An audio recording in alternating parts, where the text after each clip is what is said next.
Assalamualaikum warahmatullahi wabarakatuh. Kembali lagi dengan pembelajaran PPKN kelas 7 bab 4 pertemuan ketiga.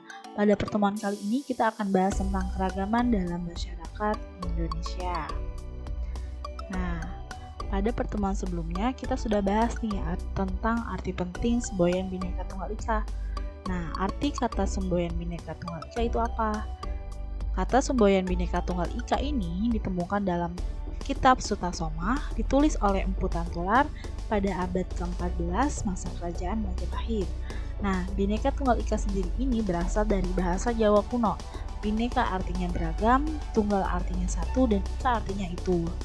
Bhinneka Tunggal Ika itu sendiri juga terdapat di kaki burung Garuda Pancasila yang mencengkram sebuah pita yang berwarna putih dan bertuliskan Bhinneka Tunggal Ika, artinya berbeda-beda tetapi tetap bersatu juga. Nah, pada pertemuan kali ini kita akan bahas tentang pengertian keragaman. Apa sih keragaman itu? Apa saja faktor-faktor keberagaman Indonesia? Kenapa sih masyarakat Indonesia itu beragam? Nah, ini kita akan bahas satu persatu. Keragaman. Keragaman adalah suatu kondisi dalam masyarakat yang terdapat banyak perbedaan dalam berbagai bidang, baik dalam hal suku bangsa, ras, agama, keyakinan, ideologi politik, sosial budaya, dan ekonomi. Nah, biasanya keragaman ini dikenal dengan keragaman SARA atau keragaman suku, agama, ras, dan antar golongan. Selanjutnya, kita akan bahas tentang faktor penyebab keberagaman masyarakat Indonesia. Ada berapa sih? Ada 5. Faktor penyebab keberagaman masyarakat Indonesia itu ada 5. Yang pertama, letak strategis wilayah Indonesia. Kita tahu ya, Indonesia itu terletak di antara 2 benua dan 2 samudra, yaitu benua Asia dan Australia, Samudra Hindia, dan Samudra Pasifik. Hal ini mengakibatkan wilayah Indonesia itu menjadi jalur perdagangan internasional yang membawa pengaruh kebudayaan mereka terhadap budaya yang ada di Indonesia. Nah, kedatangan bangsa asing yang berbeda-beda ras ini bisa mengakibatkan keberagaman Indonesia, yaitu berupa kemajemukan ras, agama, dan bahasa. Nah, akibat letak strategis wilayah Indonesia bisa menyebabkan keberagaman tersebut ya. Yang kedua, kondisi negara kepulauan. Setiap masyarakat di kepulauan mengembangkan budaya mereka masing-masing sesuai dengan tingkat kemajuan dan lingkungan masing-masing. Hal ini mengakibatkan adanya perbedaan suku bangsa, bahasa, budaya, serta peranan antara laki-laki dengan peranan perempuan. Yang ketiga yaitu perbedaan kondisi alam. Kondisi alam yang berbeda-beda seperti daerah pantai, pegunungan, daerah subur, ataupun daerah lainnya itu bisa mengakibatkan perbedaan masyarakat, yaitu biasanya perubahan tersebut itu atau perbedaan tersebut itu seperti bentuk rumah, mata pencaharian, makanan pokok, pakaian, kesenian, bahkan kepercayaan. Nah, akibat perbedaan kondisi alam bisa menyebabkan keberagaman tersebut ya. Yang keempat, keadaan transportasi dan komunikasi. Sarana ini membawa masyarakat mudah berhubungan dengan masyarakat lain. Nah, walaupun jarak dan kondisi alamnya itu sulit. Nah, sebaliknya, sarana yang terbatas juga menyebabkan keberagaman masyarakat Indonesia juga. Nah, yang kelima, penerimaan masyarakat terhadap perubahan atau kita sering sebut dengan sikap terbuka masyarakat. Nah, maksudnya apa sih? Sikap masyarakat itu terhadap suatu yang baru, yang baik datang dari dalam maupun dari luar masyarakat membawa pengaruh terhadap perbedaan masyarakat Indonesia. Misalnya terjadinya akulturasi dan asimilasi. Nah, akulturasi dan asimilasi ini merupakan peleburan dua kebudayaan menjadi satu. Bahkan kebudayaan lamanya itu bisa menghilang atau tetap mempertahankan walaupun ada kebudayaan baru. Nah, kayak gitu ya. Gara-gara karena ada penerimaan masyarakat terhadap perubahan ini, faktor penyebabnya itu bisa menimbulkan terjadinya akulturasi dan asimilasi. Selanjutnya, keberagaman dalam masyarakat Indonesia. Nah, apa aja sih keberagaman yang ada di Indonesia ini? Yang pertama, keragaman suku bangsa. Keragaman suku bangsa, pengertiannya, suku bangsa adalah menurut Kancaraningrat ya, ini atau ahli sosiologi, yaitu kesatuan hidup atau sekelompok manusia yang memiliki kesatuan budaya, sistem interaksi, norma, kontinuitas, dan identitas yang sama dalam mempersatukan anggotanya. beberapa suku bangsa di Indonesia, misalnya Aceh, suku Gayo, Kue, Singkil, Tamiang, Alas, Sumatera Barat, Caniago, Mentawai, Minangkabau, Sikumbang, Jawa Barat, Betawi, Jawa, Sunda, Kalimantan Barat, Ngaju, Skadau, Sulawesi Barat, Bugis, dan Toraja. Kalian bisa lebih dalam lagi di buku mandiri kalian halaman 45 sampai 46 ya. Nah, ini juga termasuk suku-suku yang ada di berbagai pulau di Indonesia.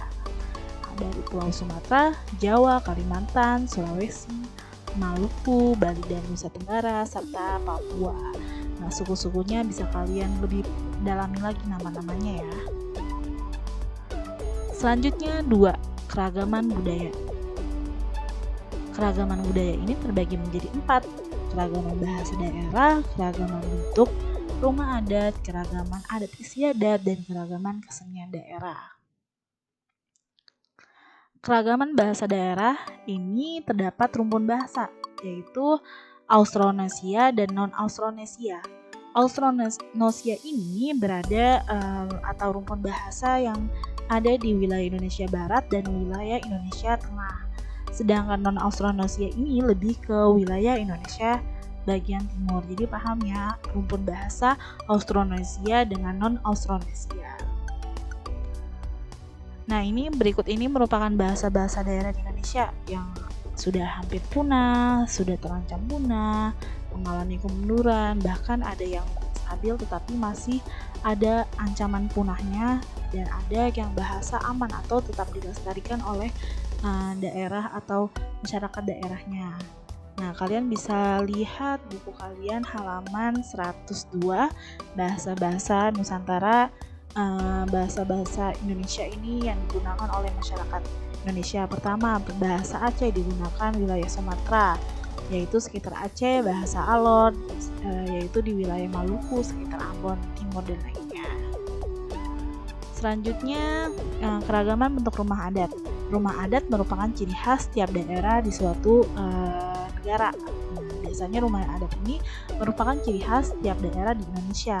Rumah adatnya masih banyak terdapat di daerah pedalaman, sedangkan jika di kota-kota besar ini rumah adat hanya dijadikan sebagai pajangan atau museum, seperti di Taman Mini Indonesia Indah. Nah, jadi rumah adat ini merupakan lambang atau ciri khas atau karakteristik suatu daerah di Indonesia. Nah, contohnya nih, ada 10 rumah adat terpopuler di Indonesia. Yang pertama, rumah adat Gedang. Ada rumah adat Kebaya, ada rumah adat Joglo, Limas, Baduy, ada Mandar, ada rumah panggung, ada rumah bolon, dan sebagainya. Nah, di sini salah satu bentuk rumah adat Indonesia. Kalian bisa lihat bentuk-bentuknya ya. Aceh, rumah Aceh, Jambi, rumah panggung, DKI, rumah kebaya, Kalimantan Barat, rumah panjang, Kalimantan Timur, rumah lamin, dan sebagainya. Kalian bisa lihat satu persatu bentuknya, dan kalian bisa lebih dalami di halaman 103 buku paket kalian. Selanjutnya, keragaman adat istiadat. Adat istiadat bermacam-macam, bisa berupa upacara adat pernikahan, kelahiran, upacara adat orang meninggal, serta upacara adat bersih daerah atau desa, dan lain-lain. Nah, yang pertama ada upacara Kasada atau suku Tengger yang ada di wilayah Jawa Timur. Nah, suku Tengger atau upacara Kasada ini merupakan kegiatan yang dilakukan setiap malam ke-14 bulan Kasada. Masyarakat Tengger menganut Hindu yang dilakukan di puncak Gunung Bromo, ini tipe ya, dengan membawa ongkek. Ongkek ini nih gambarnya ya, ongkek nih ya, yaitu berisi sesaji kepada Dewa Bromo. Dilakukannya untuk apa sih? Untuk memohon berkah dan diberi keselamatan oleh Yang Maha Kuasa. Jadi mereka membawa ongkek ke puncak Gunung Bromo untuk memohon berkah dan keselamatan. Selanjutnya ada Gerebek Suro dari Surakarta yang berada di Jawa Tengah. Gerebek Suro ini disebut dengan Kitab Pusaka. Kitab Pusaka adalah upacara adat yang dilakukan oleh Keraton Surakarta yang merupakan cabang budaya berupa tata cara keraton. Tujuannya itu sebagai sarana memanjatkan doa dan berkah serta penyampaian moral kepada masyarakat sekitar. Terus selanjutnya upacara ngaben atau balik. atau ada di wilayah Bali.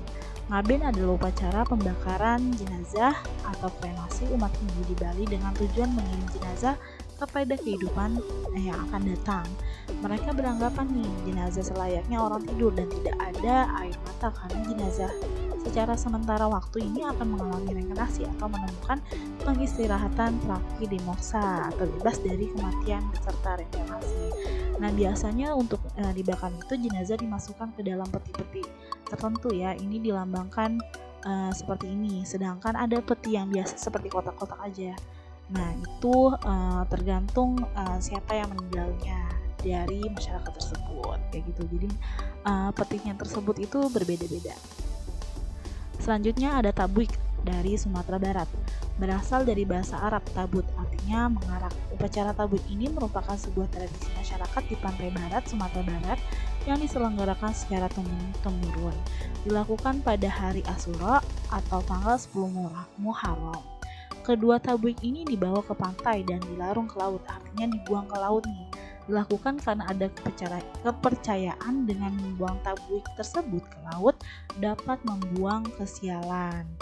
Jadi masyarakat sekitar sana mereka percaya bahwa tabuik ini dengan dibuang ke laut dapat membuang kesialan masyarakat sekitar. Selanjutnya ada Pasola atau Sumbawa. Di Sumbawa di Nusa Tenggara Barat. Pasola adalah perang-perangan yang dilakukan oleh dua kelompok berbeda. Setiap kelompoknya terdiri dari 100 pemuda bersenjatakan tombak. Dilakukannya setiap bulan Februari atau Maret. Tujuannya itu untuk memohon restu kepada para dewa supaya panen tersebut itu berhasil dengan baik. Selanjutnya keragaman kesenian daerah ada 5. Ada keragaman tari tradisional, ada ragam alat musik tradisional, ada keragaman lagu-lagu daerah, seni pertunjukan Indonesia, dan keragaman pakaian adat.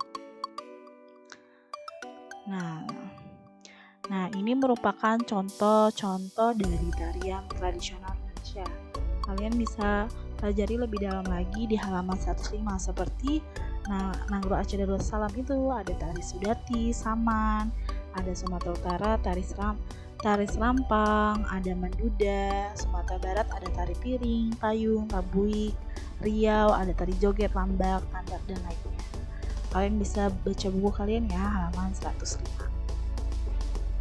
Selanjutnya ini ada ragam alat musik tradisional di Indonesia seperti angklung dari Jawa Barat, kendang atau gendang dari Jawa Tengah, kolintang atau minahasa dari Sulawesi Utara, sesando atau dari Nusa Tenggara Timur, dan calung dari Jawa Barat. Selanjutnya ini merupakan lagu-lagu daerah di Indonesia seperti Ampar-Ampar Pisang, ada Soleram, ada Ayo Mama, ada Apuse. Nah, kalian bisa baca lagi lagu-lagu daerah di halaman 106 seperti Nangro Aceh Darussalam, yaitu lagu daerahnya Pisau Surit, ada Riau, Soleram, terus ada Jawa Tengah, Gundur, Pacul, Gambang Suling. Kalian bisa lebih dalam lagi. Selanjutnya di sini ada seni pertunjukan Indonesia, ondel-ondel dari Jakarta, wayang golek dari Jawa Barat, wayang kulit dari Jawa Tengah, ludruk ini biasanya dari teater ya, bentuknya seperti teater kecil dari Jawa Timur, ketoprak Jawa Tengah, Mamanda dari Kalimantan. Nah, ini juga ada makanan khas daerah. Aceh terkenal dengan mie Acehnya, Sumatera Utara terkenal dengan mie Ambonnya, Sumatera Barat terkenal dengan rendangnya, Jambi terkenal dari gulai ikan patin. Nah, selain itu juga ada seperti gado-gado di Jakarta, terus ada pempek di Sumatera Barat. Maksudnya Palembang. Nah, selanjutnya di sini ada senjata tradisional. Keris berasal dari Jawa, rencong dari Aceh, kujang dari Jawa Barat, golok dari Jakarta. Pakaian adat juga ada pakaian ule balang dari Nangro Aceh Darussalam, pakaian Diu Mukuta dari Gorontalo, pakaian Gede dari Sulawesi Tengah, kebaya Labuh dan Teluk dari Kepulauan Riau. Nah, selain itu ada keberagaman ras. Nah, kita harus bedain ya antara keberagaman suku dengan ras. Kalau ras ini lebih ke ciri-ciri fisik, baik bentuk muka, warna kulit, tinggi badan. Nah, itu lebih ke keberagaman ras. Ras di Indonesia ada 4, ada Asiatic Mongoloid, Malayan Mongoloid, Melanosoid, Caucasoid. Nah, Asiatic Mongoloid ini seperti keturunan Tionghoa, Jepang, Korea yang ada di seluruh Indonesia. Sedangkan Malayan Mongoloid itu untuk sebutan bagi ras-ras yang ada di Sumatera, Jawa, Bali, Nusa Tenggara Barat, Kalimantan, dan Sulawesi. Sedangkan Melanosoid untuk Papua, Maluku, dan Nusa Tenggara Timur.